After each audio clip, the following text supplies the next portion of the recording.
the part of fighting that we do that's the physical part, the how to swing a blow, how to block blows, all of those things, they're very important. Obviously, you got to have those things. And it takes a while to develop those things. And early on in people's fights, that's all of their mental focus is on how to do those mechanical things, how to swing a proper flat snap, how to swing a wrap. Sometimes they'll spend 3 years trying to figure out how to swing a wrap.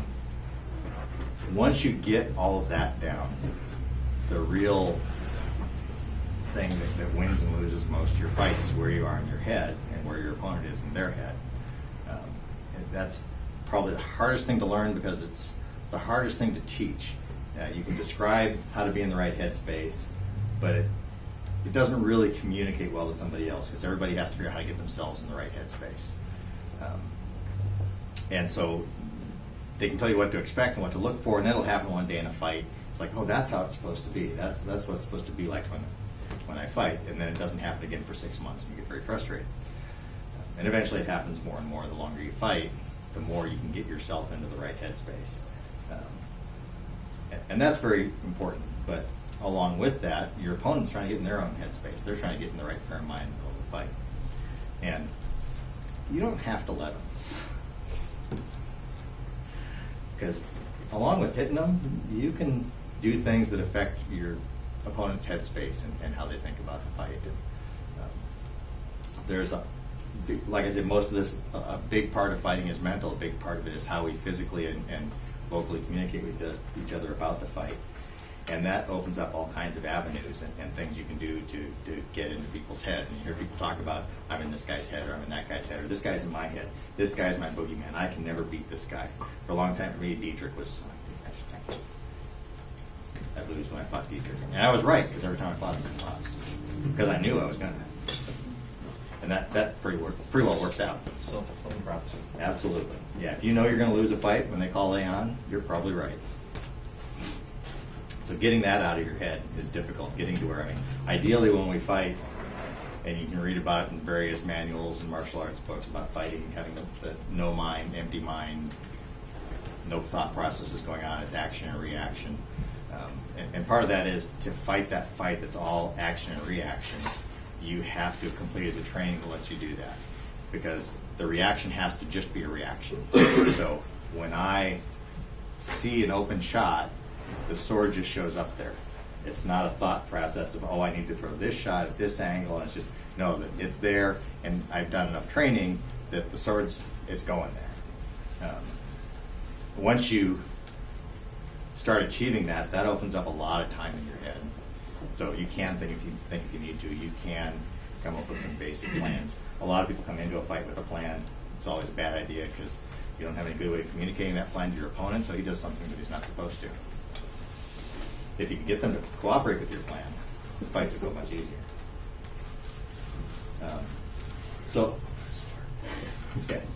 Just dive on this. I'm going to hold it here. So some of the things you can do is you can give your opponent the wrong information.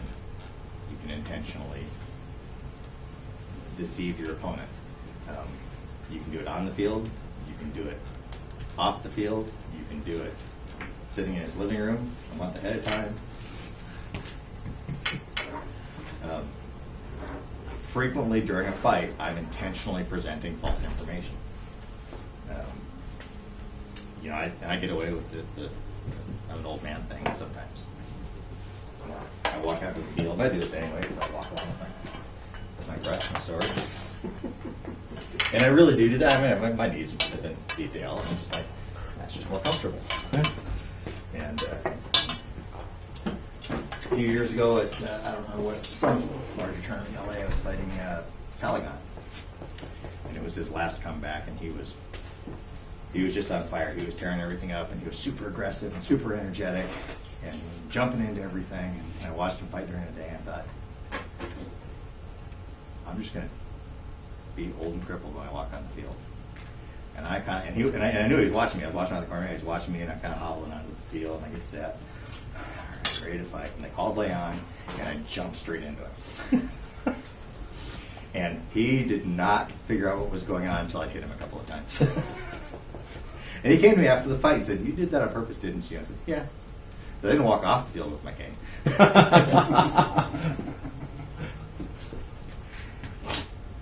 So there are a lot of things that you can do to affect how that person's coming into a fight, to either allow them to make false perceptions or to steer them in a way.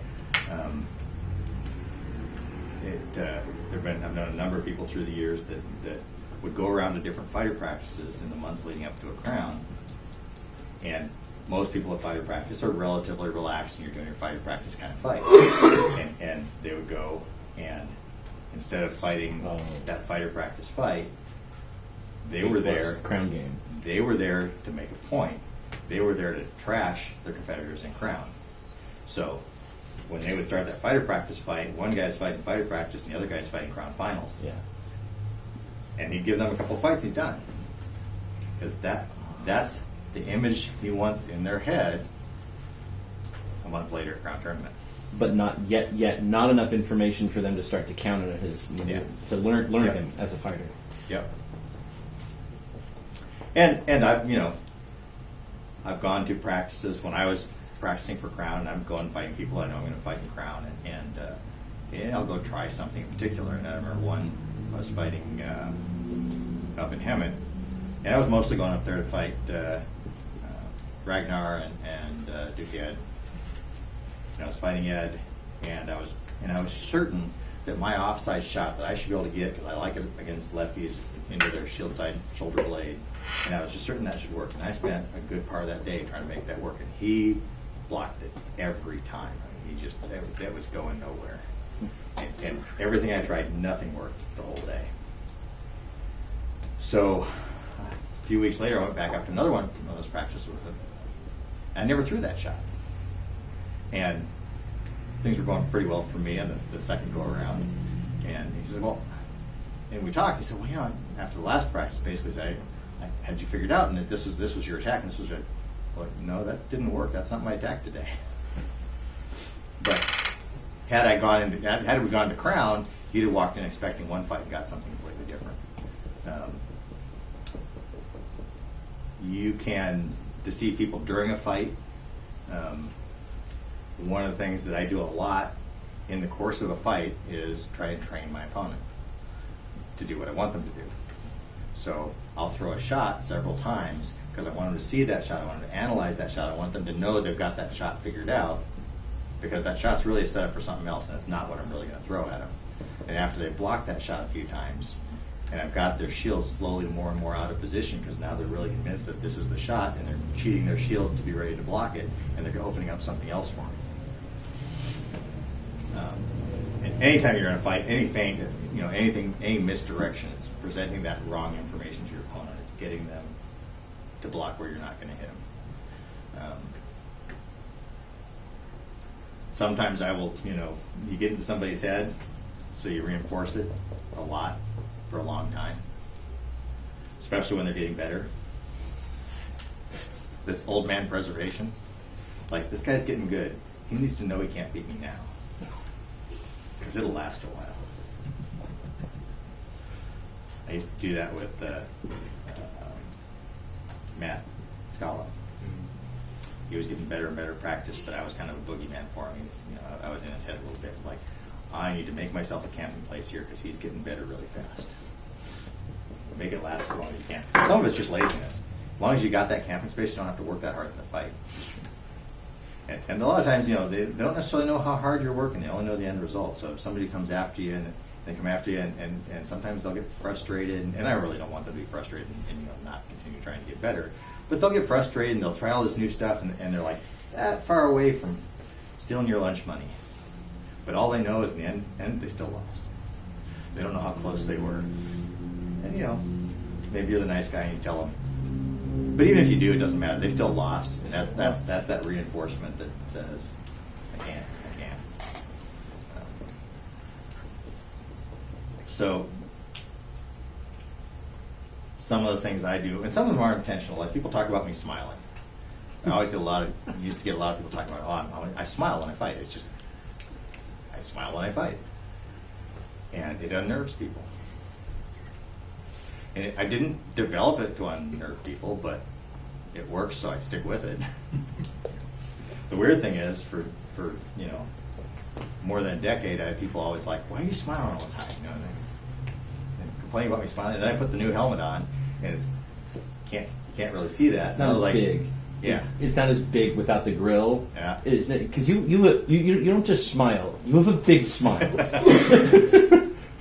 But now I get people like, well, now you look mean. Because all they say is teeth. Yeah. Yeah, I probably do see the eyes more, but then the eyes confuse people too because I stare off into space. So let's see some of the things that you can do to mess with people. Some people talk a lot. I talk a lot about fighting.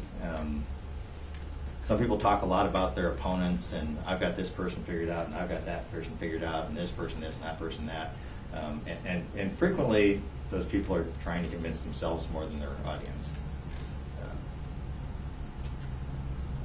I generally prefer to let my fighting do the talking, and if somebody can beat me, then they can just beat me. And it's hard to get that ego thing out of the way.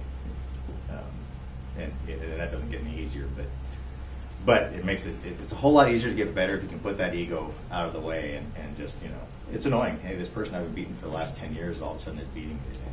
It's like, all right, well, today he's better than I am. Why? What went wrong? What do I need to learn? What am I doing different today? Did he get that much better? Do I need to figure out something new to do against him? And a lot of people, you can go around, and as long as you're sticking within your own kingdom, I tend to catalog fighters. If you fought everybody and you catalog, okay, this is this guy's fight. And so I know going into the fight, this is what I'm expecting, this is what I'm going to do. I have an idea. That can come back to bite you. And I know people, I watch people catalog me fight. I mean, they'll come fight me. And I'm like, okay, this guy's trying to figure out my fight. Well, if I identify that he's here, he's fighting me, he's trying to figure out my fight, he's here to catalog and figure out, okay, how do I fight against Patrick? He may not get the same fight that I always get. Or I may give him the regular fight, but then when I go to fight him in tournaments, it's like, okay, this guy knows and expects this fight from me. So I'm going to fight something different. And part of that I've developed, being able to fight a different fight, getting your opponent to expect one fight and giving another. One of the things that has come for me from having squires is that they learn your fight really well. They know everything you're going to do. And so at some point you're like, well, today I'm going to be Helgi. And I just emulate another fighter and give them a completely different fight. And I don't even have to be that good at it because it's just not what they're expecting. All of a sudden, nothing's working. Everything's wrong. Why is Patrick jumping all over the place? This isn't the fight I'm supposed to be in. And by the time they figure out that something's wrong, this isn't the fight they thought they were going to be in, the fight's done. So is that how you would do that mostly? Is just try to think of another fighter that you've got? It's a way that I've done, and I honestly did it as a training thing because the person I was training had learned my fight very well, right, but they weren't dealing well with somebody else's fight. So I was intentionally giving them somebody else's fight so that they would learn how to do that. Right. In a really competitive situation, I do change my fight. I frequently change my fight, but usually less severe than that. Could you actually give a couple of examples? Because it's an interesting concept, and I just want to hear it a little bit more. Or one of the easiest things to change up in your fight, especially if you have a pattern. If you have a pattern in your fight that you can change up, or a range in your fight that you can change up. Most people have a range they want to fight in. So if you want to fight that just C range, just barely in range kind of a fight, and everybody expects that from you. Now, this means you have to learn to fight other fights, but if everybody expects one fight from you and you give them another fight, even if it's not, you don't have to stick to it through a whole fight. Right. You're like, all right, I'm trying this and this isn't working, and then I'll change something up.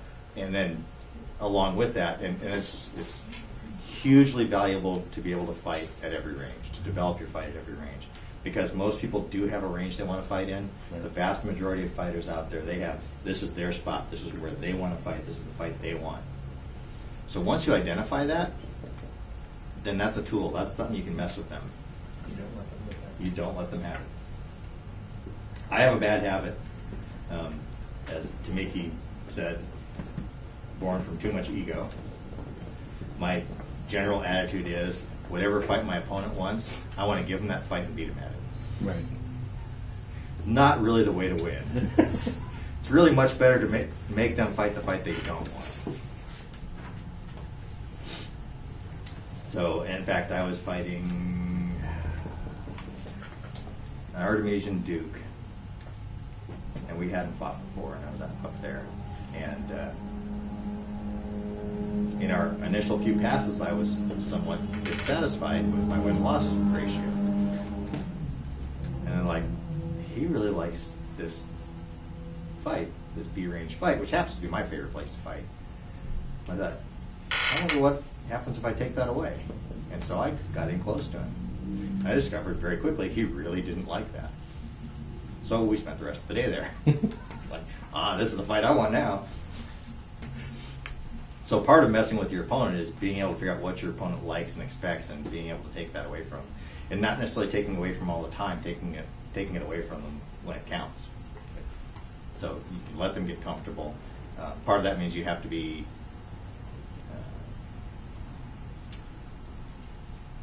relaxed in the fight and patient in the fight. And learning patience in a fight is a very hard thing for a lot of people. Yes. Being patient in a fight is hard. And there are certain fights the fights for me, like for me, if I fight a lefty, I have to be patient.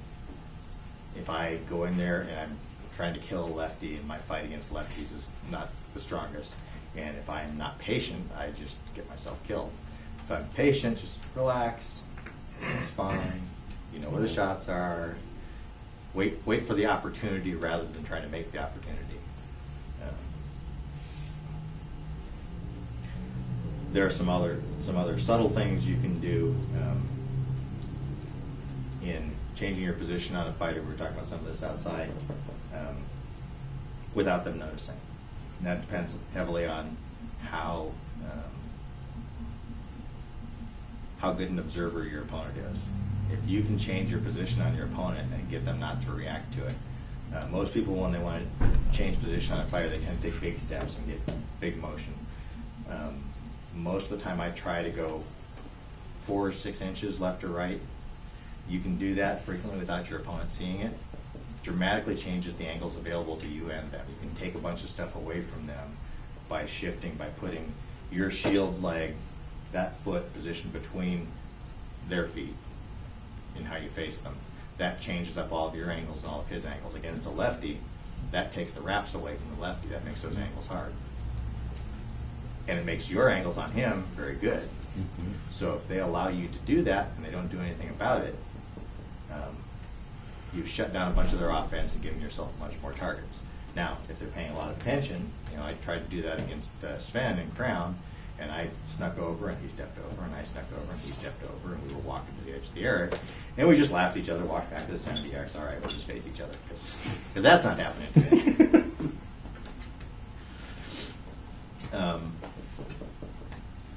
So a lot of times I will give, I'll present a certain image, a certain type of fight, either coming really aggressive at somebody to elicit a reaction from them, or doing a very relaxed, on the lazy old fighter fight, right? Because that puts them into a sense, they're okay, I'm not threatening, they get relaxed, and then you can jump on them. Then you can go after them. So being able to change up your fight, both range and pace, just to see how it affects your opponent. And there's a lot of, joking around on the sidelines plays into a lot of this, messing with somebody on the sidelines. It's just that interaction. Is there some sort of resource that has these, ideas or something in kind of literary format? Or Yeah. No. Lots of books on the psychology of winning fights. And sports psychology, there's all kinds of stuff. If you go into sports psychology, that's a huge industry, and I've actually... Here's one. It's all about the mental fight that you go on, for a bout in fencing, which is what we do basically. There's also a pretty good period manuscript, George Silver, who was written very late, around 1600. The first chapter of a lot of good books on him have a lot, because he talks a lot about timing and such like that.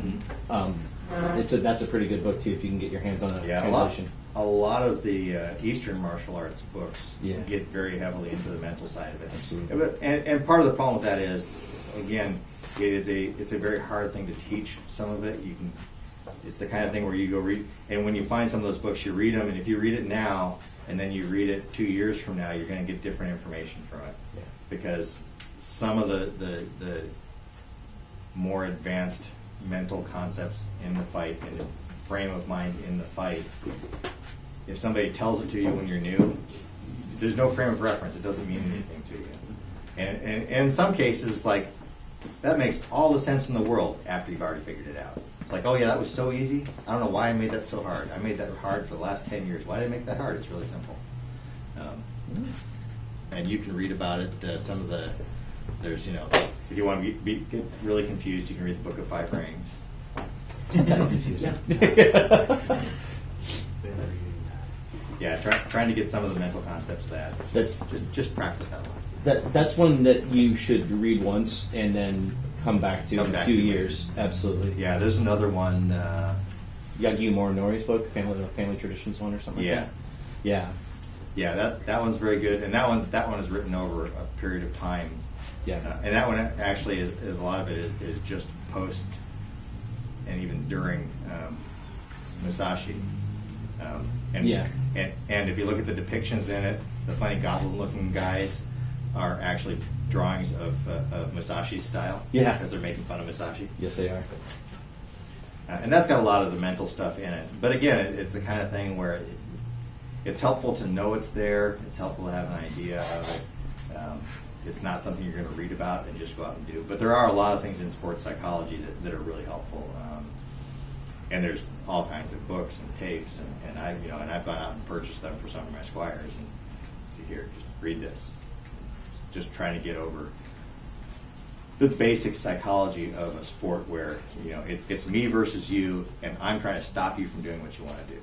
It's a one-on-one competition, and that's different than a lot of sports. It's not like a team sport. It's not like being on the football team or the football's at least you're still kind of a one-on-one. It's kind of a mix, but a lot of team sports stuff it's different. Is there any general one you would recommend, or have you sort of handpicked the ones that you've given for a squire based on your knowledge of that particular person?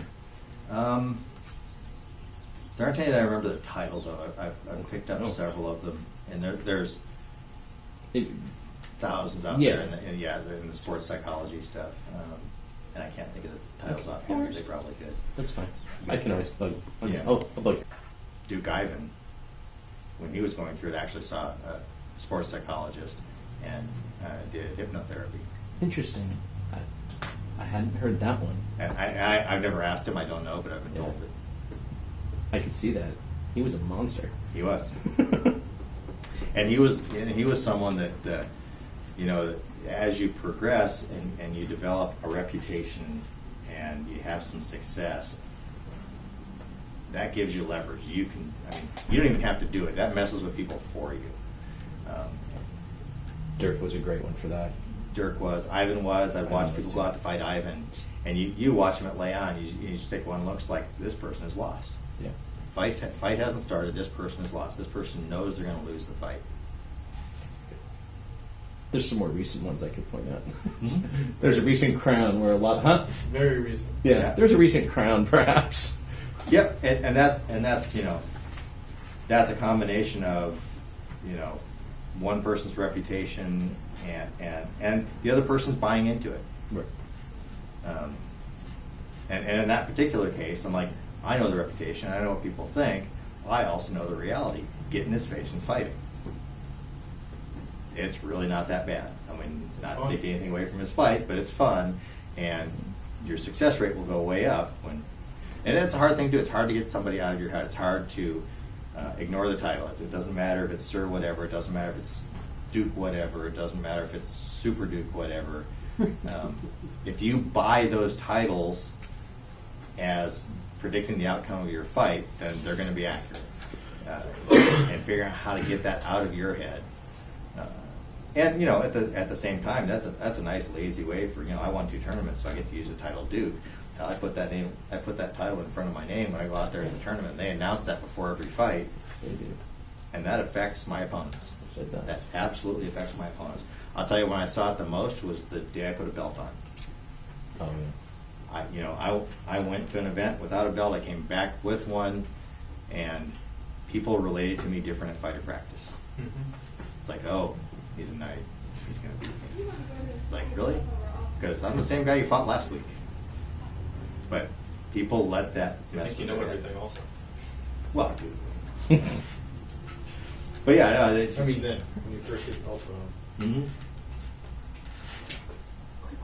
Right. Yeah, so and it's kind of a lazy thing, but I'll let people do that to themselves if they want to do that. In a way that kind of is a measure of where someone is mentally in their fighting ability. When they gain that confidence that the title no longer wins the fight, that's a big measure when I'm looking at somebody's fighting. When they don't care anymore what your title is, you're going to get the real fight. Because there are plenty of people, and this isn't limited to unbelts or. I mean, this is I know lots of people with white belts on that still have their boogeymen out there, and I certainly there are people out there that's like, oh man, I don't know, I can remember watching, and we were always playing mental games among competitors. So I out of Penzic, and I was out there, and there were 3 people who were all going to compete in Crown a few weeks after Penzic. One of them is Current Majesty.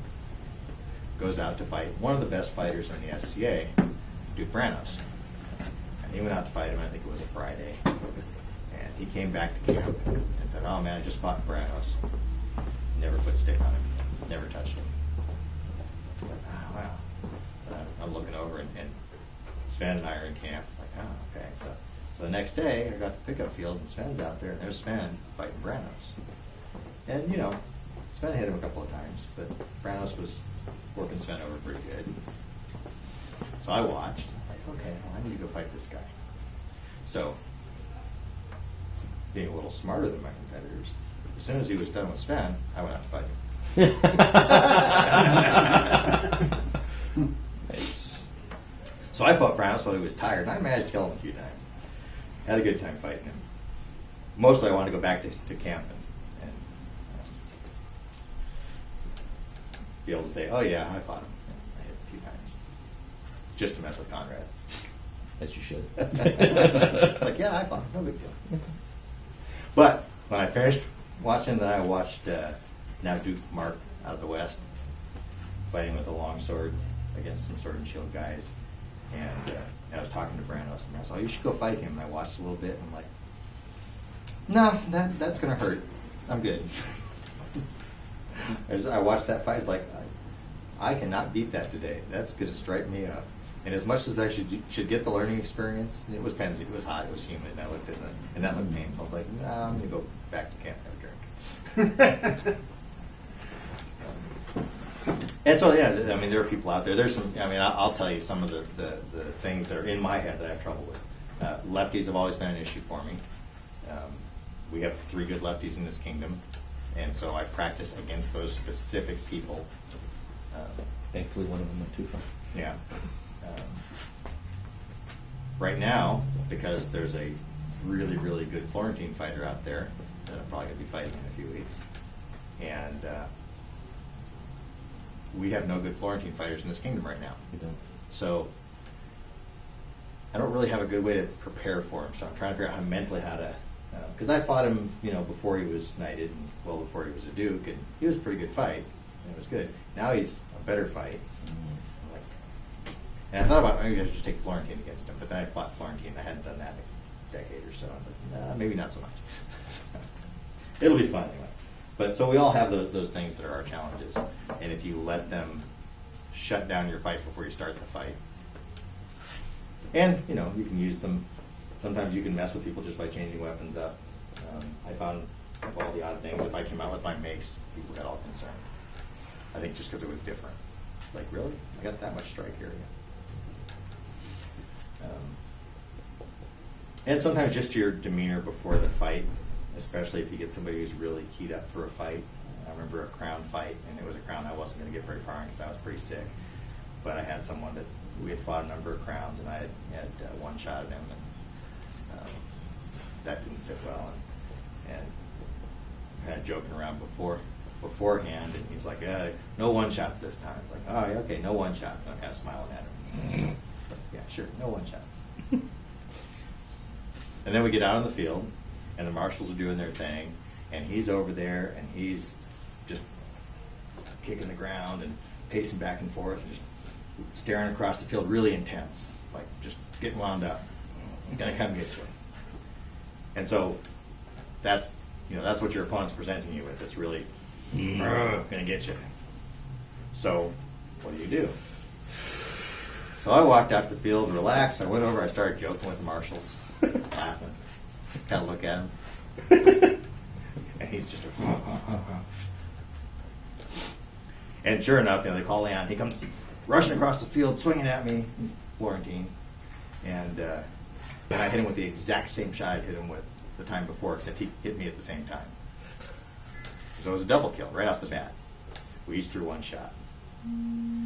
So he fell down, got back up, and I'm laughing. I just looked at him and kind of walked over and joked, "Hey, I thought we weren't going to do one shots this time." And by that point, he had his whole plan for that fight was gone. He just, I mined his brain out of all this preparation he made for that fight, and he didn't have plan B for it. Because one of the things, like I said, I go catalog fighters, and I get to know them all.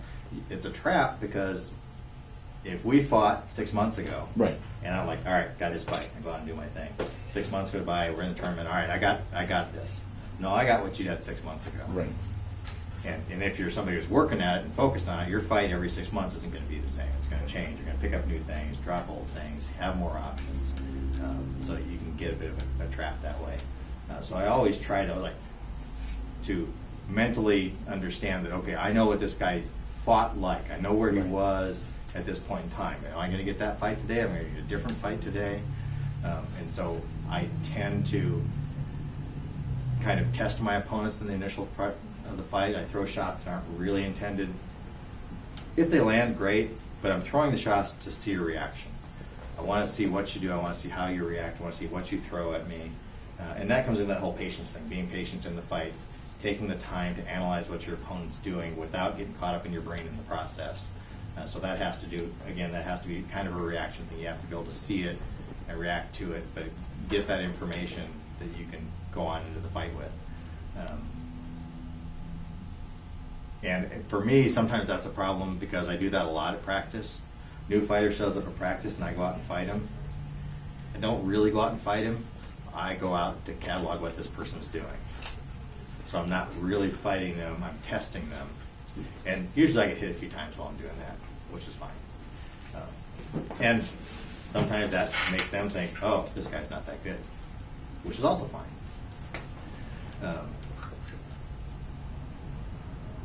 I have on occasion, because I do so much of that at practice, walked into a tournament and done that. It's a bad idea. When you're going to a tournament, don't go to fighter practice. I went to fighter practice in the middle of crown tournament. In the first crown I won, fighting a friend of mine. Oh, because you do it all the time. Because I do it all the time, and I legged him, and I looked down, and it was Sir Valoric, and I looked down at Valoric, and like, what should I do? What's he expecting? What can I do different? What can I? And about that time, his sword hit me in the side of the head. I think I should just fall down. Because I wasn't fighting him, I was thinking about it. And I was thinking in range, mistake number one. And those thoughts at all, I was at fighter practice. I was, how do I mess with my friend here? How do I try something different? He was like, yeah, and he was thinking, I'm going to kill you. Which, that was a good wake-up call, and I didn't let that happen the rest of the day. But it's an easy trap to get into. I had some other point that I was trying to make in the lost, but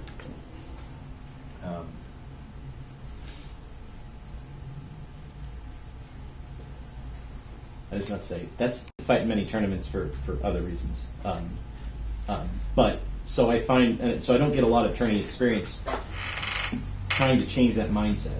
So if there's any tips that you could give for changing that mindset around, one of the things that you can do that I find helpful is, and you'll find this in a bunch of sports psychology books, is having cues that you use to set yourself in the competitive mindset. So, and it can be just about anything, but it's a routine that you use that you associate with the real fight, not the practice fight. Right. And so I have some little things that I do, and you can probably go back and find video and pick up because it's not, but occasionally you'll see me in a tournament. Generally I do it in a tournament. They'll call lay on, I salute, and I hit my shield twice with my sword. Just bump, bump, into guard. And that is a mental cue for me that says, now you're competing. This isn't play, and it's not something I do at fighter practice. If I do it at fighter practice, then we're fighting. right? And it's also something that I do and recommend that you do at practice is some of your practice time should be tournament practice in that mindset, in that real fight. Best if you have some communication with your opponent. Right. So that, your opponent, you're both in that mindset. Because if you got one guy going to fighter practice, the other guy going to the finals of crown, Then somebody's going to get hurt. well, and it's not a good practice for either of you because you're not Yeah. in that same, somebody's like, I'm practicing this shot tonight, I'm going to keep practicing this shot, and then all of a sudden you're, ah! So it's good to kind of be on the same, But, and at the same time, in the middle of a tournament, if I kind of lull somebody into that fighter practice, like, hey, we're going to fighter practice now. Surprise! Yeah, so for me, that having those cues is a big thing. Okay. Having that, some of the other things that I do to help prepare myself, I think we talked about it, is depending on what you do, exercise-wise, cardio-wise. I go to the gym, and part of my workout is on the exercise bike. And when I'm on the exercise bike, and there's you're sitting there working on cardio, there's nothing to do, I fight in my head. I'm working on my fight in my head. I'm visualizing the fight. And that's another big thing you'll see in a lot of the sports psychology books is visualization as a training tool. It's a very, very good training tool. It takes some practice. And some of the studies have found that just sitting relaxed and visualizing is nearly as good as actually practicing. And you don't feel it or even notice it, but your muscles actually are twitching and you're going through all that stuff and you're picturing those motions. It works very well for skiers and tennis players and getting all that, and it works for fighting too. But in addition to that part of the practice, as far as practicing those physical skills, in my mind, whoever my boogeyman is, if there's the slightest twinge of crap when their name is called as my opponent in the tournament, that's who I fight. That's who I'm like. And in my head, I'm visualizing that person in that fight. And being comfortable, being relaxed in that fight, this is an okay place to be. I used to visualize the finals of Crown because that's an environment that people aren't familiar with. And it's different than everything else. All of a sudden, you get to the finals of Crown, everything stops. And you have to organize a procession, or somebody's got to organize a procession for you. And there's a whole bunch of ceremonies, and you're walking on the field, you don't even have your helmet on.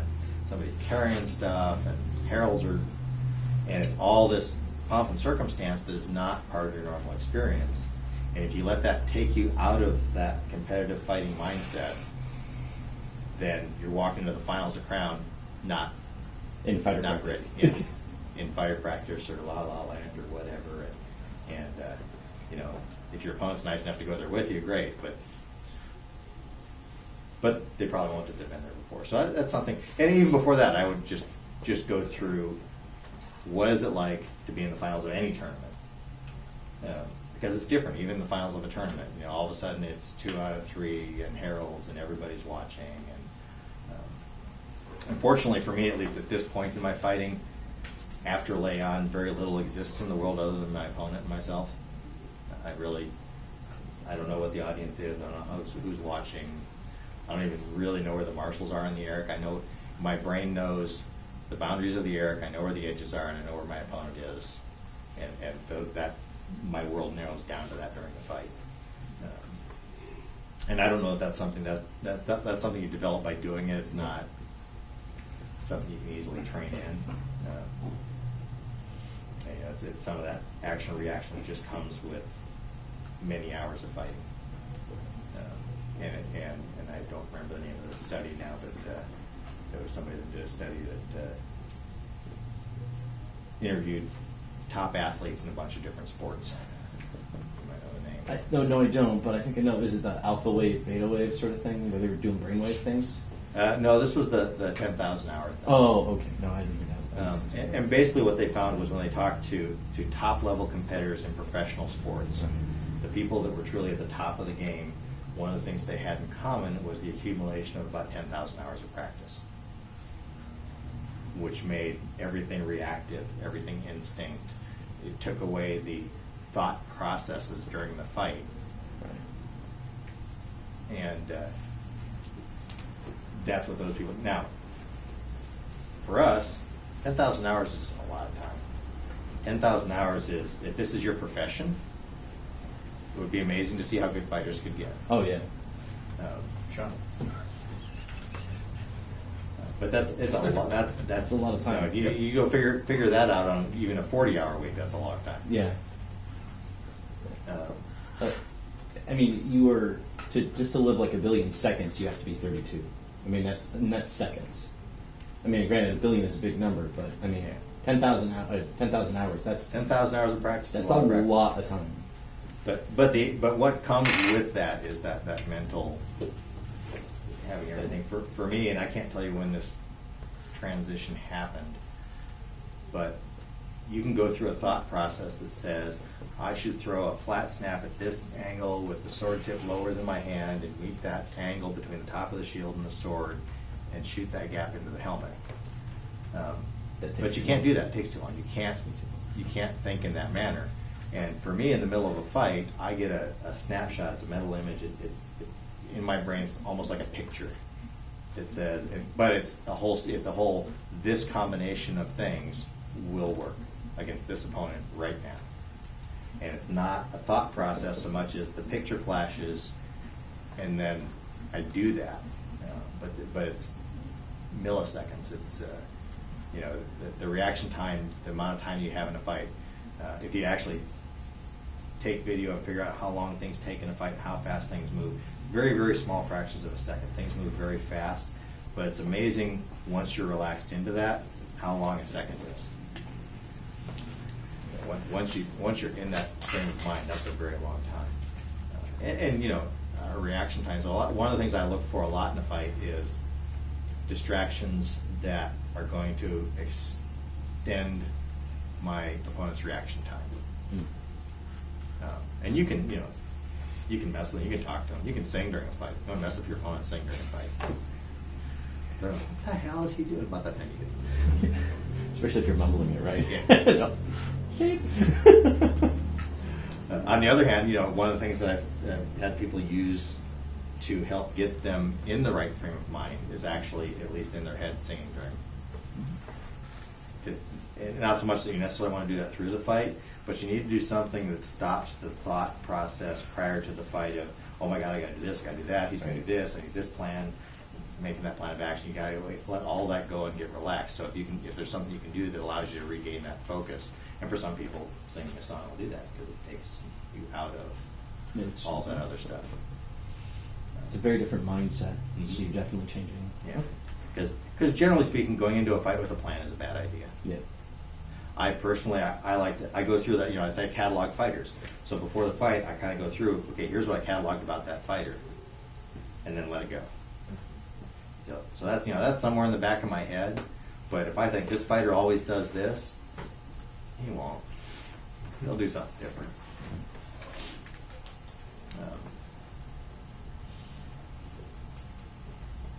So, and anything that messes with them, anything that makes them, just making fighters move. There are fighters that have poor footwork.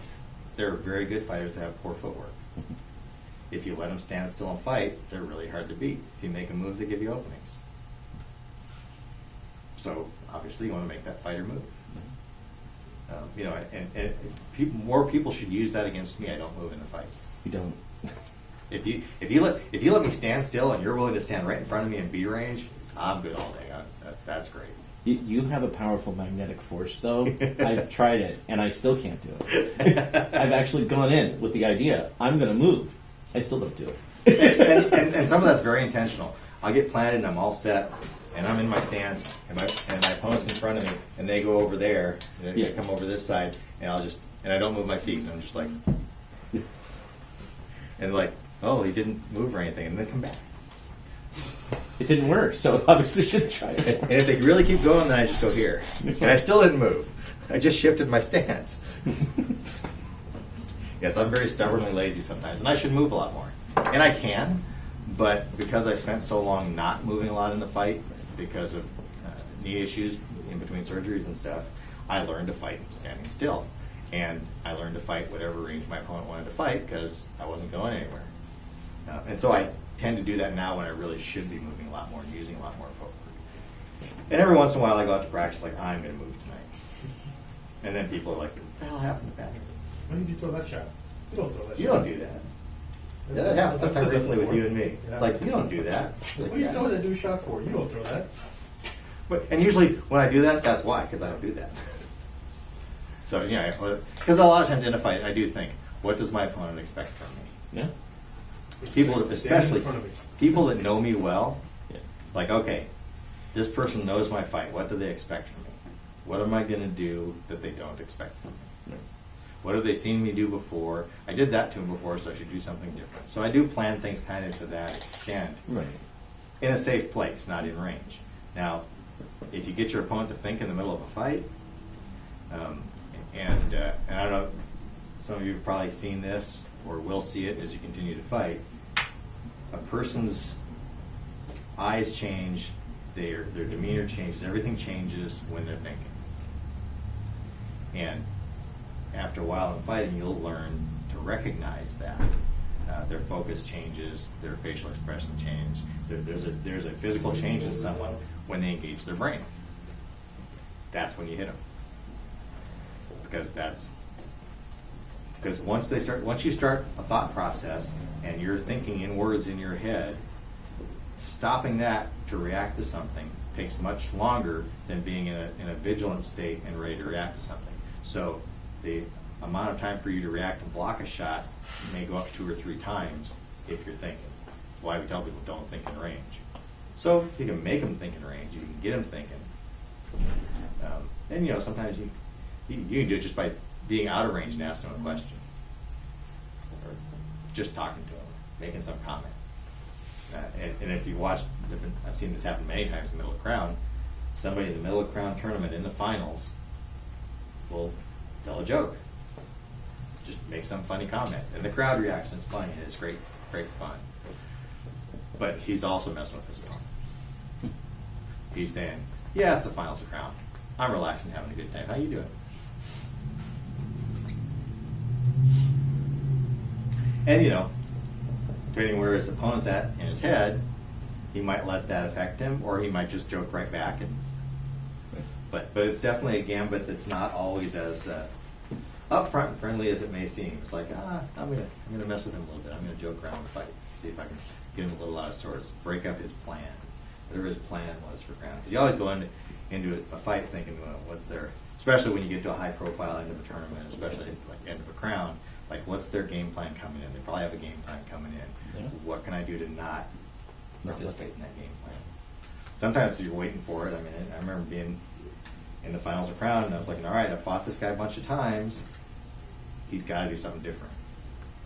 Because we've fought a bunch of times. In the last 2 years, it hasn't gone well for him. If I were in his place, I would definitely have a different game plan in mind.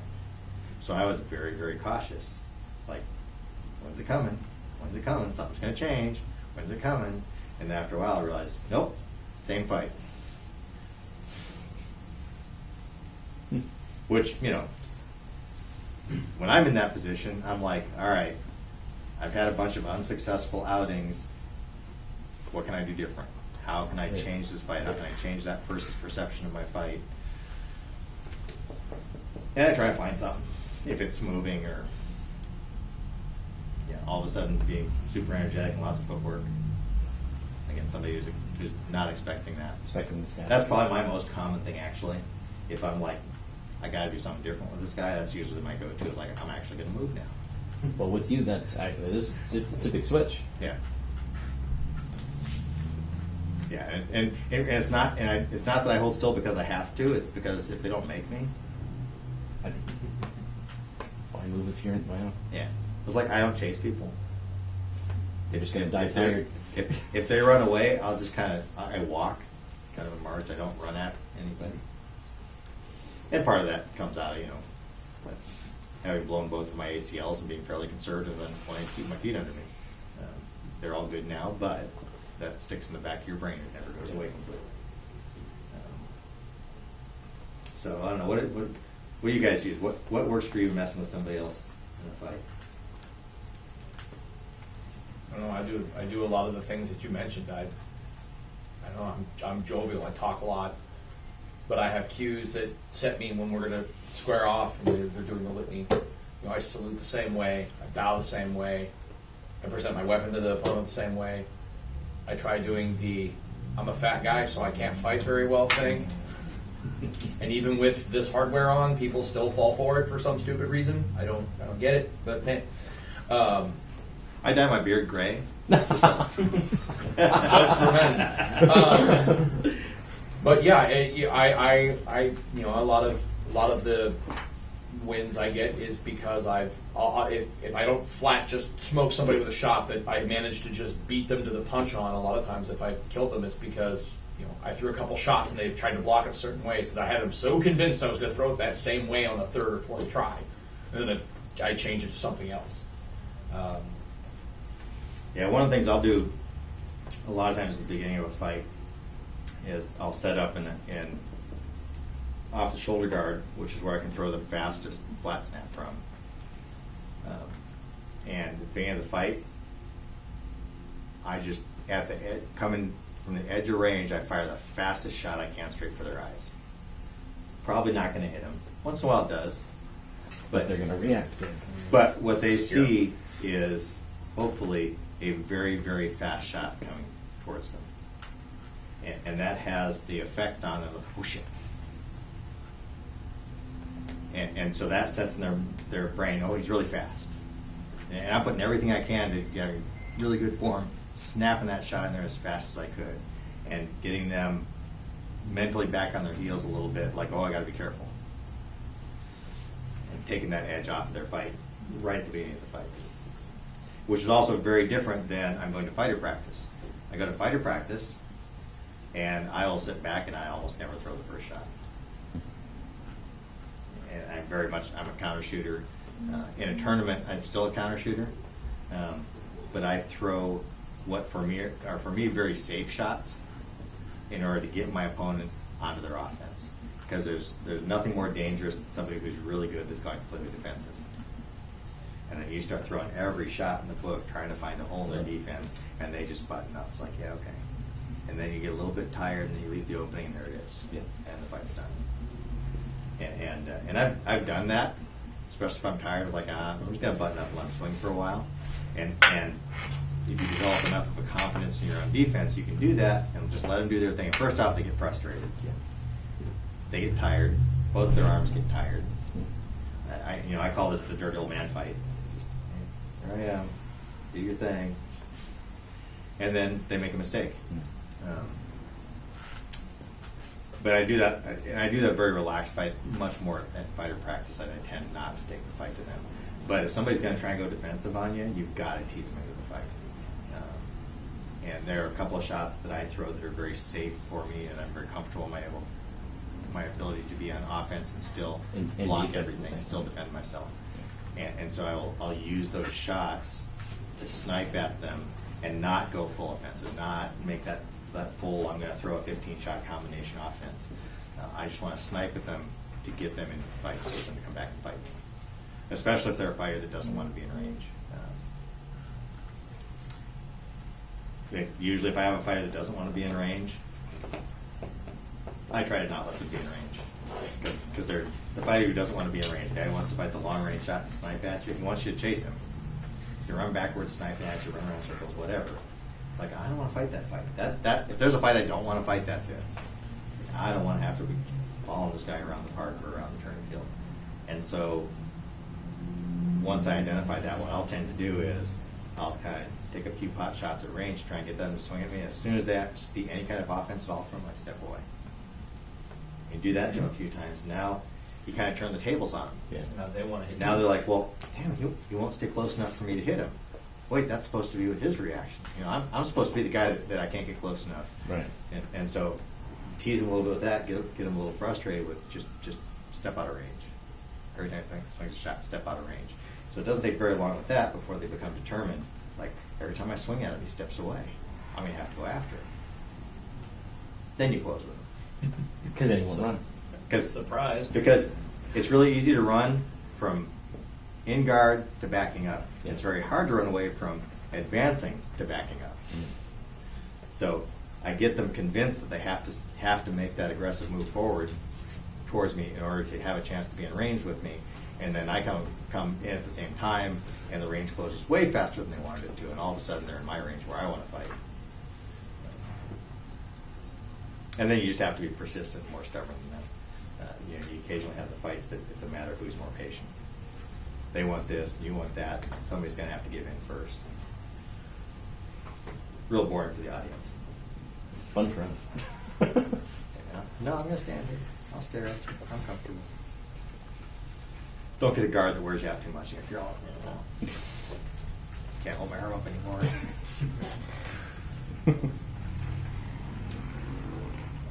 Let's see. What else do I do? I think you also at one point talked about what you did with your footwork when you're chasing someone or when someone's chasing you with short steps versus long steps to get them out of position. Yeah, there's some things you can do with if somebody's backing up and you're advancing on them, and it's easier to do out in the field. And I'll tell you that the guy who's the master of this is Duke Branos, and you can see on some of his videos. You're advancing with somebody, they're backing away from you, stop. And the second they stop, because they're reacting, you stop and you come forward again. And their reaction, first off, you get them thinking, and then they've got their reaction time plus it's extended because you just changed something, and then all of a sudden you're way closer than they wanted to be. And it works both ways. You can be backing away from somebody, and they're trying to catch you, and all of a sudden you're trying to get away, and all of a sudden you stop, and they stop, and then you back up again, and then you gain that extra space to actually get out of range. That works pretty well, and that works even when they know you're doing it to them. It's just, because they don't want to crash into you, or they're looking for a particular range. And so, so people that don't want to fight in my range, I do a lot of playing around trying to get them in my range. And I switch up which foot I have forward, and that's just kind of basic. I always say my primary fight is shield foot forward, but I don't even know if that's true anymore. I switch pretty readily. Yeah, you're almost more of a neutral stance when you're I'm fairly super static. Yeah, I really want to be kind of squared up. Yeah. Not all the way squared up. Yeah. But I don't fight with the foot real far back. But I will very readily switch to right foot forward against a fighter that wants to be at a longer range. Yeah. Give yourself that extra inch or two of range. In fact, last week I was fighting a guy that he wants to fight long range, and he's got some shots. He's from out of Kingdom. He's got some shots that are a little different. He's got some really pretty angles. I was like, I need to figure out how to shut it down. And then, so I was at fighter practice. I was testing and playing, and then something occurred to me, and all of a sudden I switched to a buckler fight. I wasn't using a buckler, but I switched my stance and hand position to a buckler fight.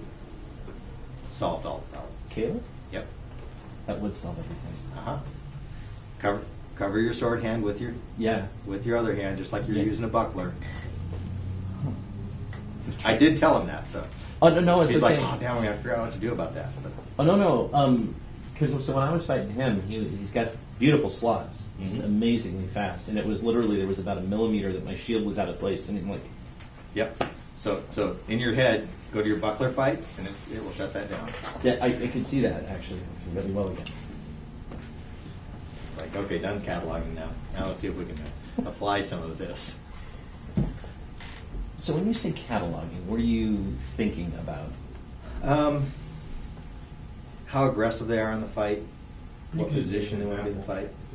if you need to. Hmm? You can use me as an example if you need to. But like how Um, you catalog me, so they're Yeah, me. some of the well, and the other thing is you have to keep in mind that it changes. Like, Oh, right, yeah. like you fight a fairly close fight. We both like to fight about the same range. You, for a while, were very focused on an offside shot. And so there was a while, and I'm really, really bad at not capitalize on something once I identify it. So I will continue to capitalize on it every time I fight at practice until they stop doing that, which instead of saving it for tournaments. But so you had your offside shot over here, and I realized that as you came, and I forget it's tip forward to kind of molding outside. Mm-hmm. And as your hand crossed your face, your shield couldn't come up, and as your basket crossed your face, there was an opening right over the top. So I started looking for that basket to cross your face and snapping straight to the top of the helmet. And that worked for several weeks. Until that whole Pavlovian thing, like, bad things happen when I do this, I'll do that. But so I do kind of look at their specific, what their primary, their good kill shots are. But more I look for the pace of the fight they want, the position, the range, how much they move, just kind of the style of fighting that they fight. And mostly what I'm really looking for is I'm not looking to be able to predict all the blows that they throw. I'm looking to predict the kind of fight I'm going to get for Right. them, so that when I walk into that fight, I'm comfortable. This is the fight I'm planning on. Right. And again, that's the thing that can get you in trouble. You're planning on that fight, and he decides that he's going to do something completely different, Right. which many fighters will never do, but the ones that do, Are the ones that you yeah, have a hard time with. No, I get that. yeah. Yeah, I was just wondering what sort of pace and range, like desired range and sort of Yeah. energy level. Yeah. Okay. Yeah, like you fought Sir Valor, Yeah. and you know the fight you're going to get from Valor. Yeah. It's a super energetic, very physical fight. There's Yes. a lot of motion. Yeah. I can fight 10 fights against somebody else at fighter practice, Yeah. and use the same amount of energy I use in one fight with Valor. against Valor. Absolutely. But if you walk into that fight not ever having seen Valor fight, you got to figure that out on the fly. That's- It's much better to know that ahead. Yeah. Yeah. But he doesn't move as much as he used to. Yeah, Yeah, coming off ACL surgery. Yeah. Well, he didn't But- even move before. Well, yeah. He moved a little bit, but yeah. But Still super energetic with like super energetic on the body and not so and much pace. big foot motion Yeah. as body motion. Yes. He's got very deep leaning body Yeah. motion that and I can tell you another fighter that in the catalog fighters, I think he's current crown Nathan belt, Cosmo Craven. Mm-hmm. He's left-handed Valor, super energetic, under the shield, sombrero with the shield, super energetic, fast. It's mirror image of Valor, same energy, same fight, in a lefty. Oh, doesn't sound fun. Yeah. That must be why you hate belt crown. And they're pretty close to the same height Okay. and build, Similar build, yeah. yeah, and both very athletic, Right. big body motion. And versus some of the other, the tall like Count Drogo. Count Drogo fights a very stand-up, straight leg. He's got some motion, but almost all of his motion is Forward and back. forward and back, very linear. Those weird monkey arms. He's got a few weird shots and weird angles that, again, if you know where they come from. Yeah. And sometimes you can identify, here's a weakness, I want to capitalize on that weakness. And again, my problem is that works fine for me if I get to know somebody's weakness who's from someplace far away. It never works for anybody at home, because once I identify it, I just use it until it's gone, because I'm just bad. Which And we usually I appreciate, don't. actually, though. Sometimes I don't tell them, because I had a great one against Shreve for a long time, and I didn't tell him. And I was just killing him with it all the time. But the end result of that over time was not only did he figure out how to stop it most of the time, but he started throwing it, and it's now one of his best shots. So, was that hip lead punch pop to the eyes? Yeah. Oh, yeah. And- He's deadly. With Yeah. that lefty long range of his, Yeah. it's deadly on him. But I was just taking him at will with that a few years back, and I couldn't stop. Every time I see it, I just had to do it. Yeah. And so he learned to pick it up, and he learned to throw it, and now it's. If he's not on his guard, because he and I fought a lot when he was first getting started. Obviously, he got much better. But there's a shot I can throw. I have one Molinet where I can match angles, and I occasionally get him with it. And it's usually when he's still playing his B game with me. And then he's like, "Arr!" And then the competitiveness kicks in, and then he kicks my ass. Yeah, my squire hits me in the nipple. Oh. And it wasn't so bad because it was Fia was always hitting me. So all right, it's only one person. Now my new squire Trig started doing it. Like nobody else hits this, and they get that tip right in there, and the thing is it's the opening that everybody assumes I have if they don't know me. They look at my stance and they see this over. So it's what everybody wants to go for, but it doesn't land. I mean, it's not. It looks open to most people, and it's not. Yeah, there's for the not a most really part. good angle there. Yes, Unless there is. Well, yes, There is. obviously. Now my second squire has figured that out. Justin never did. Justin never got that one. Justin did not. I think he's been working on figuring that out now. He starts looking for that now since the two later squires figured it out. Maybe it wasn't there as bad when he was your squire. Yeah, he had other things he was working on. Yeah. And I probably was less sedentary then. No, maybe not. Well, the other thing is that he's a round shield fighter, so that's not that's as easy a shot for him Mm-hmm. than the other two. But so I'm like, all right. So some fighters I catalog just because, and I can tell you, when I first got to know Duke Sean from Artemisia and his fight, and his flat snap was just fast. Brutal. And one of the first things I figured out was it's faster than my block from my shield position. And a couple of things came out of that. One was eventually, actually caused by a different shot, because I ended up modifying my shield position. One of the other things that I did in cataloging Sean's fights is I looked at, here's this shot, this really fast flat snap, where does it come from?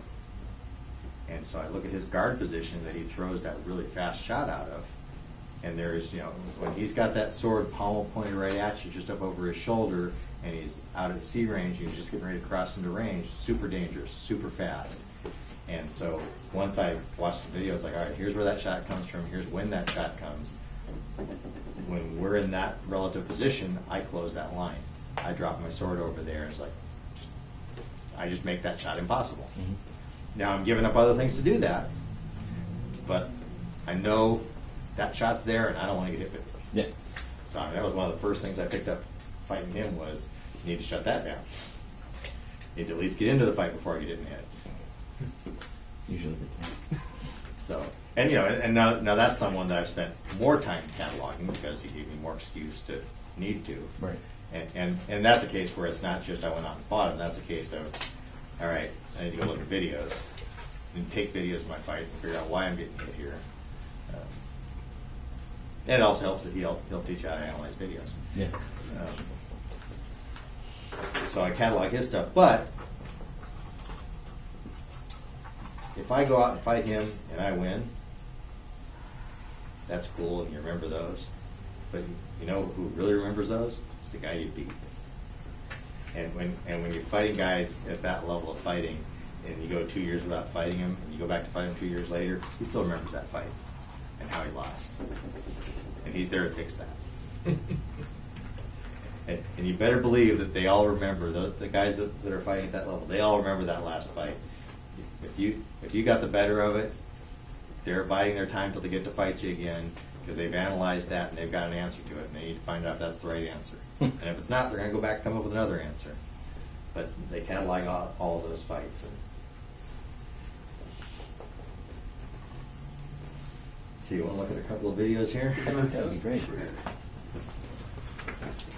So, a lot of manipulating your opponent takes place during a fight. How to convince your opponent not to be there. And we talk about feints, and feint is just lying to your opponent, convincing them I'm going to do this when you're not really going to. And part of learning to do that is learning to analyze your opponent enough to know what your opponent's going to fall for. So some of the inertial parts of a fight, I throw some shots, I block some shots, I want to see what he's throwing, I want to see how he blocks. I may throw 3 or 4 shots in, and if they land, great, but what I'm really looking at is how he blocked them. I want to see where his motion is, I want to see what his natural blocks are, and then that gives me, with that information, I can pick the shot that he's not going to block, hopefully. If I'm fighting a pretty new fighter, new fighters don't see little things. They only see big things. So if I'm fighting a new fighter, my feint's going to be throw the shot. Or if I'm fighting a very experienced fighter, it's a little twitch. Sometimes it's a change my grip on the sword. And they're going to react to that. If I'm fighting a really, really good fighter, they're just going to stare at me the whole time. It's like, well, let me know when you're going to get to your real shot. Which one do you want? I'll start with that first one there, manipulation by Duke Sean. This is master level how to manipulate your opponent against a very good opponent. So we'll go to the front light.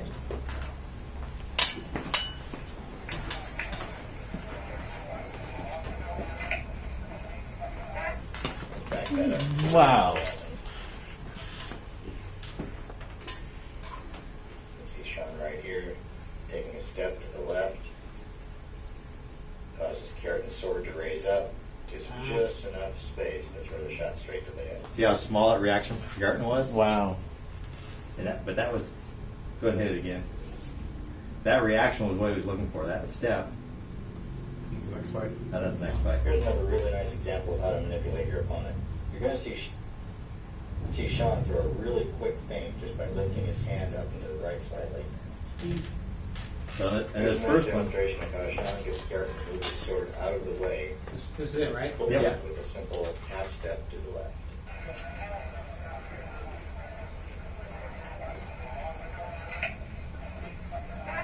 I love the sword work beforehand, though. Just those small motions of it.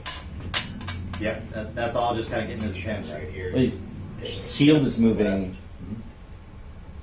He's getting Keratin Keratin's to pay sword attention. raise up. Yeah. Gives him just enough space to throw the shot straight to the head. Because then that, when you watch it, his shield moves a little. Yeah. The sword is moving, but the position of his basket hilt doesn't. It raises and lowers Yeah. a little bit. But he does all this, and then he takes that little step, and when he steps out, if you notice, you can watch the distance from the hilt to his head gets greater because the hand stays in the exact same Yeah. position. Yeah, he moved away from his sword. Yeah. and then fired it. And like Yeah. and all Keratin did was react to The step. Sean made a threat to his sword side. Yeah. And he reacted to that threat by turning his hand and bringing that blade over there to protect that side where the threat was. Was perceived. Yeah. Yeah. No, God, brilliant. Here's the next one. Ready? Yep. This is even worse. Here's another really nice example of how to manipulate your opponent. You're going to see Sean throw a really quick feint just by lifting his hand up into the right slightly. This is going to cause Keratin to move his shield out of the way, allowing Sean to hit him in the ribs. At full speed, it's easy to miss the feint. That was pretty quick. We're back up here. And we're going to see Sean. I'm just going to go frame by frame through this. See the hand come up here. Shields come up to follow it. Completely clearing the ribs. And allowing a clean shot to the body.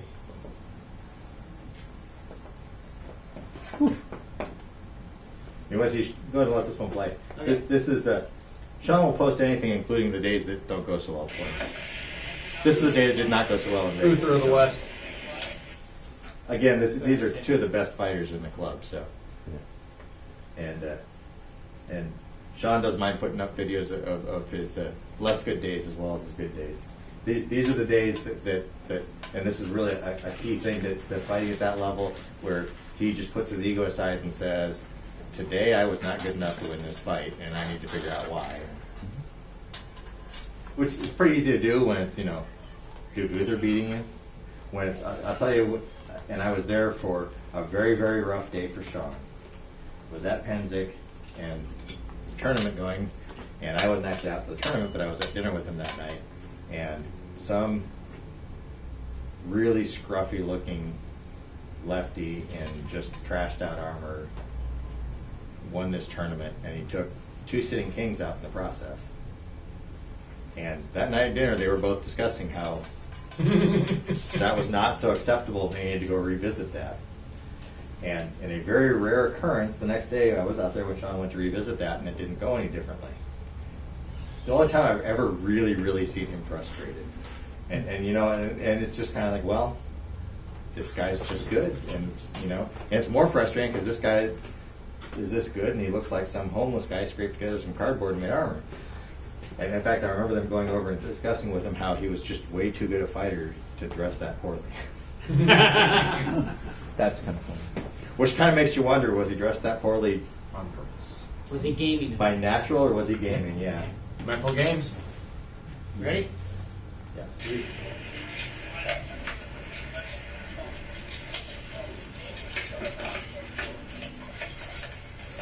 So cataloging people, if you fight Uther, protect your damn leg. Uther loves that leg Frost shot. giant, man. Yeah, because the guy's 6'12" tall, Yeah, he's 6'90". and people look up. When they look up, they raise their shield. Aha. Boom, boom, boom. Ooh.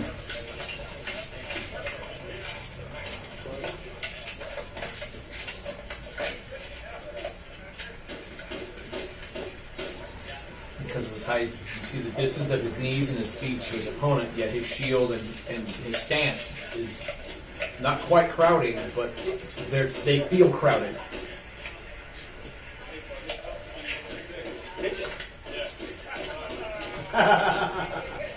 One of the first things I noticed watching Uther fight a tournament that was down here years and years ago is I watched a bunch of people go up to fight him, and then they realize, oh, he's way up there, and they look up and they shift. And everything comes so, up. so they have the same sight Yeah, picture sure. they do against a normal height person.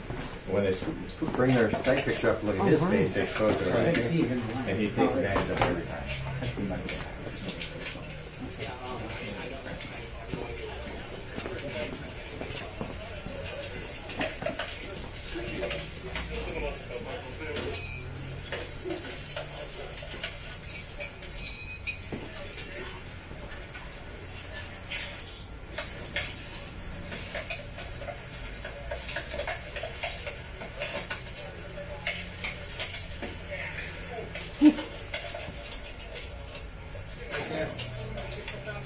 Shallow brow. Yeah.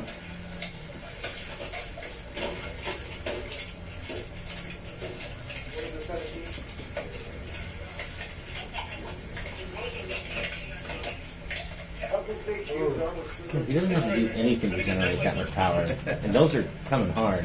Yep. Oh, He's got enough arm strength that yeah. Well, and just long arms. That's a lot of leverage. Who's better, Jade or Uther? I don't know. I honestly never got to watch Jade fight much. There's some footage from the last time he won. There's a bunch of videos that they filmed of him the last time he won Crown. But he pretty much, no fight was longer than 10 seconds. Like he walked out there in his stance, offside of the rim, offside of the rim, offside, like they just line him up, Well, offside of the rim. And you get somebody like Jade, and that's a case where not to take anything away from his fight, but a very high percentages of his fight are going to be Right. won when the herald announces his name. Yeah. Reputation alone. Yeah. And so a lot of people are just, oh, I have to fight Jade now, so he's going to win. And, I see a lot of people here with Sven. Oh, Yeah. I gotta fight Sven, I'm done. Yep. Yep. And I've only fought Jade once, and it was something out of Estrella, and honestly, I walked up and he one-shotted me. I was like, oh, well, that's the only fight I've ever had with him. On the other hand, I've never seen him fight once. on Jerry Duke's fan, who's, you know, by all reports, one of the best fighters out there. I've seen some of his fights. He's an amazing fight. I've only fought him once, and I won it, so I'm 100% against him. I'm going to leave it at that. There's a really good. Unfortunately, Oz used to be with that one guy. unfortunately, the video quality's not that good. There's a video on YouTube of Sean and Sven dancing at an on-tier Collegium, and they're unfortunately it's not this close of the Yeah, I've filming. seen They're a that little video. further away, and they both get each other a couple times in there where it's like the whole crowd, like the people watching, all just start laughing because person A drew person B so bad, and they got smoked with the shot where they just started laughing at each other, and the how fast the reaction speed is, and watching the transition, the shot transition, Yeah, is just the ridiculous. speed that all this takes place at, and your mental perception of Okay, that yeah, speed. I'm fine. Because, and I wish I had the numbers, because somebody told me once they did some chronometer tests with a sword. Oh. And it came out way higher than they were expecting. I think they were looking at something in the tip speed on a sword Oh, from yeah. a good fighter at something in the high side of 400 feet per second. But I appreciate the So thought. it's- And then also couple that with like, Right. you know, if you look at what kind of sword. Now Sean's about 6'1", 6'2". Yeah. He and I are pretty close in height. Uther's a couple inches taller. Sean uses an 1 3/8 rattan unplaned. He just shaves the grit. So he's not using a fairy wand. He's not using a light sword. Yeah. It's got a little bit behind it, and it's a full 36-inch, no thrusting tip, because that's how he fights. And Sean's definitely, and I generally am the same. He is primarily focused on speed as a tool rather than power. So he's not trying to develop huge amount of power so much as he's developing high speed with a sword, and let the mass of the sword do the work. Uther's a little harder hitter. It's very easy for him to be a hard hitter because he's got this. I mean, when we were having dinner with him when I was at practice in San Jose, I was sitting across the table looking at his arm. I was like, God, it looks like my leg. Not to by any means say that he's not got a fast sword, but Sean is not a super power hitter, but he will sting you fast before you react to it if you're not paying attention.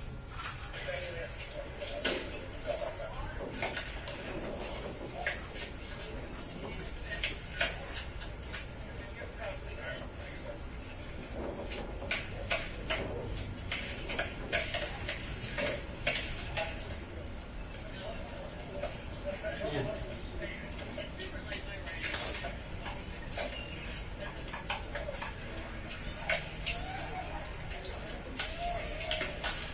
These are the kind of fights you wish you had on something you could control the speed on. Yeah. One of the frustrating things about YouTube is the lack of control of the video for doing Yeah. that. I'd love to slow down some of these. Just to figure out what did he do with his wrist and that.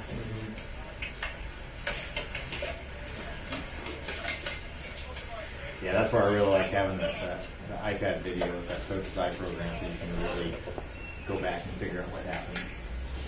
There are some, I think, stuff you can get where you can download these videos, so you could probably put them into that format for you. Yeah, if they have a good enough resolution. Yeah. Once they're slowed down. That's another day Sean didn't. He did. Someplace landing or something? I think he's mid-roam. Is he? Want to play it? Sure, why not? I know Brown is. Build-wise, he reminds me of Helgi. Yeah. See that.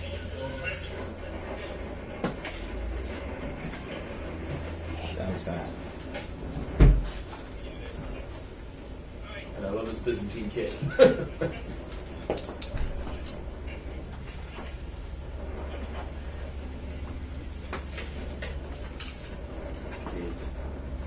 He wants Fast. He's fast, and he's fighting about 6 inches outside of where Sean really wants it. Now Sean pushed his right leg forward, trying to get that distance back.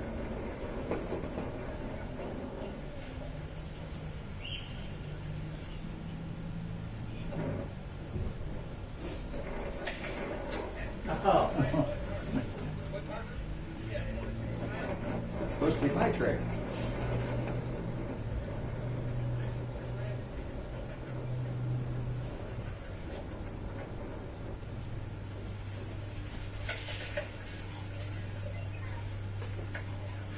That's the kind of fight that frustrates me. The guy that fights right there at that edge of range and dances away every time you take that step. That's when you have to start getting into some serious manipulation and getting what you want.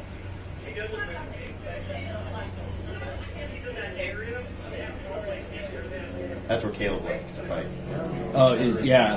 Yeah, he likes to start at the edge of range for sure. The edge of range, he's got a lot of. Yeah, and that giant I was shield. wondering if it was there. That is a big It round. was that one first flat snap that lands. It could be a Yeah, tape right there. Yeah, Yeah. Could be a tape mark. probably a tape mark, but still.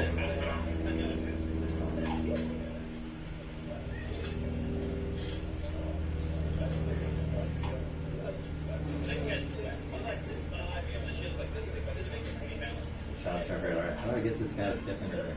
Yeah. The shield work that Sean is using is amazing. Because he keeps faking it out and then back in to kind of play with the range. Yep. Soccer goalie. Yeah.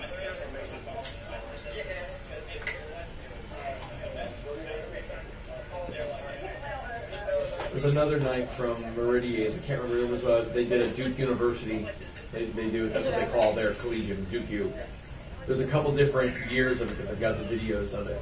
And one of these, he's fighting a knight who, it's a knight who fights like Senator Brown, who looks like Helgi. And you watch other fighters from there, and the other knights are good fighters, but then you watch him, and he's just like, and Sean's getting hit left and right, and Sean tries to hit him, and he's just not there, and it was just one of those days where it was like, ooh.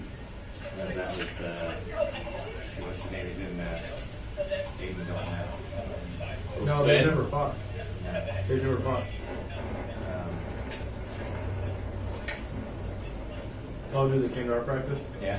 Him and Sven haven't fought one day. Or him and Sean have never fought. I got to fight him again. There was the move. That was There the, was that the move. step. Step the step, again, and then just same drop the thing. flat snap in. Yep. Yeah.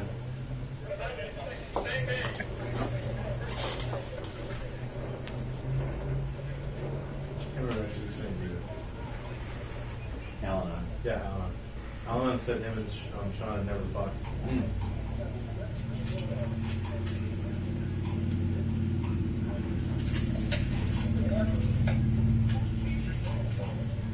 He does a lot of it. He throws a shot and then just runs away.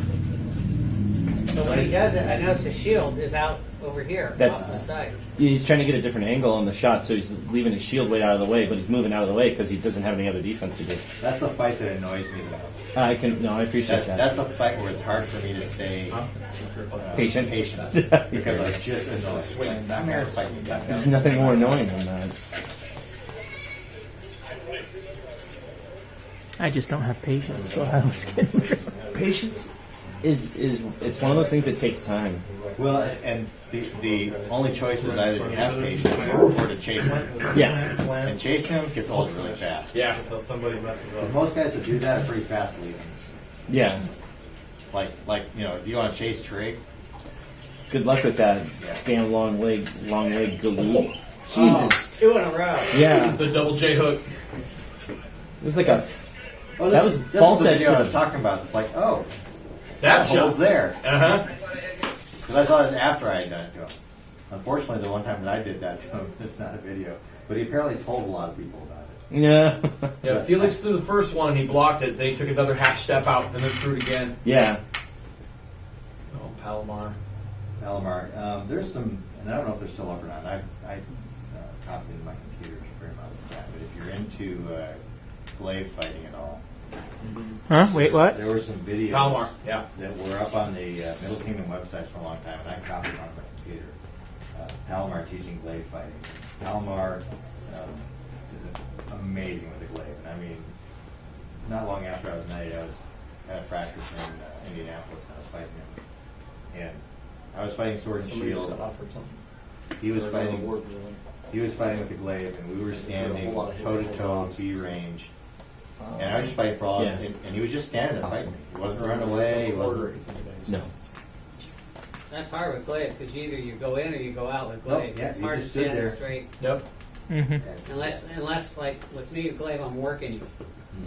No, he was still. Yeah, he's like massage. He's like, Yep. block, block, block, block, block. No Glaive makes it changing down. range. Just There's only so much. Yeah, and he's got Be outside the some door. really paddles. cool. You're rotating the glaive around to get blocking surfaces in different directions. Just and then he hits them.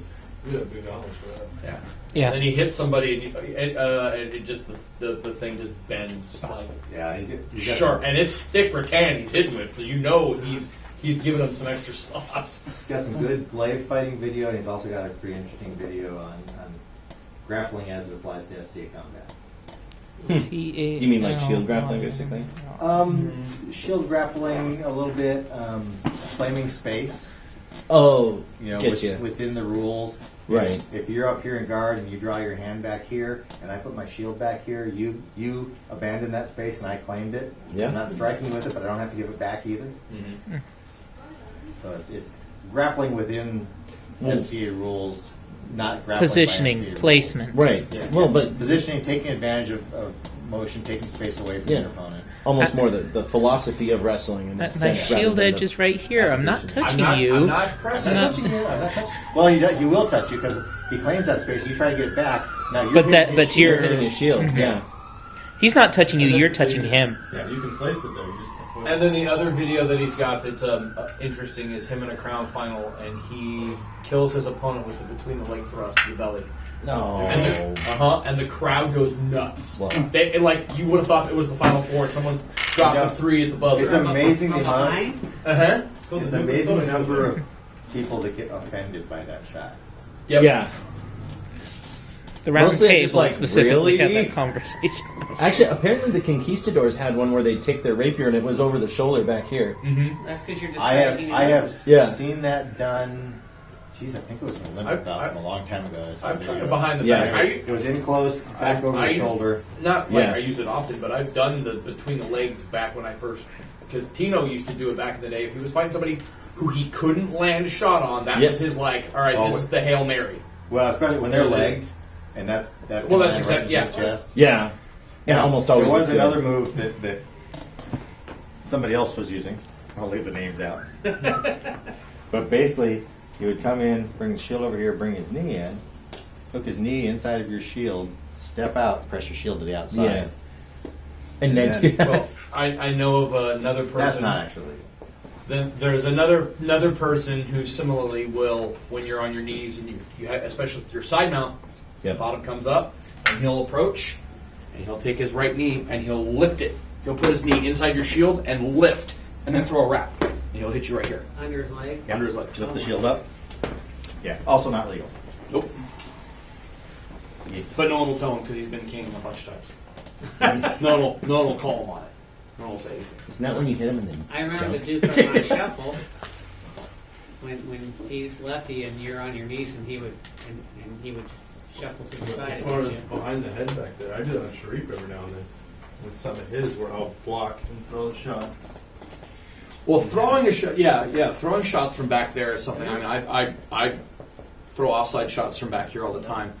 I tried working on a behind the back thrust on somebody because people get mad if you do that to them. This is the same thing, but it's not as embarrassing. Yeah. It's the embarrassing factor, and it's one of those like it's a trick pony.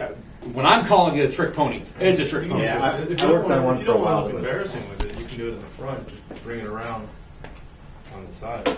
Yeah. It is lunchtime, guys, in case you're wanting to lose sight. I worked for a while on one. Appreciate it. It was Okay, go ahead. Fighters never eat lunch. Oh, yeah. I worked I was on one like, behind no, my I back hate from I single like sword, axe. where I would step and throw here, and I actually kind of abandoned it because if you're fighting somebody single sword, and we have a tendency, not as much now, but to let people fight single sword with their hand behind their back. Mm-hmm. So Gee, I wonder why. if they're standing, if you're sword in your right hand and the other hand behind your back, and I would come from here and step in. Oh, yeah. And throw right Right to there, the hand. and it would hit right in the hand. And so I hit somebody in the hand with it, and I just stopped throwing it. I would just think you just smack when you gut doing that. That's a timing thing. It's single sword, and it's out of a block, step, throw there. And then roll and a Block disengage. this way and coming right back into you. Well, you have to block their shot. So if you're swinging over here, That's what I mean. If and you it's block me that block, throw, I could, as you were doing that, I and it's also really close because I step into the hand, so it's going to be block, step, throw. So as long as that close, it probably can't hit you. I've been